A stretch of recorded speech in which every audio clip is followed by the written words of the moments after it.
শুভ সকাল বন্ধুরা। সকালে ব্রেকফাস্টে ধোসা খাবো ইচ্ছে হয়েছে, সেই জন্য ঘরে থাকা টক দই আর সুজি মেখে আধ ঘন্টা ভিজিয়ে রেখেছিলাম। অবশ্যই নুন আর খাবার সোডা দিয়েছি। এবার প্যান গরম করে তাতে একটু অয়েল ব্রাশ করে নিচ্ছি। এবার ব্যাটারটা দিয়ে দিলাম, খুব বড় করিনি, ছোট ছোটই করেছি। তো কমপ্লিট ধোসা। তো দেখতে পাচ্ছ বন্ধুরা কেমন ধোসা হয়েছে। তবে চাটনি আর সাম্বারটা কিন্তু দারুণ হয়েছে।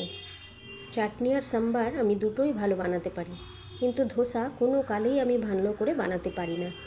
গোলা রুটির মতো হয়ে যায়, মানে মচমচে হয় না। তো যাই হোক, খেতে যখন ইচ্ছে করেছে তখন এটাই খেতে হবে, আর এটাই আজকের ব্রেকফাস্ট।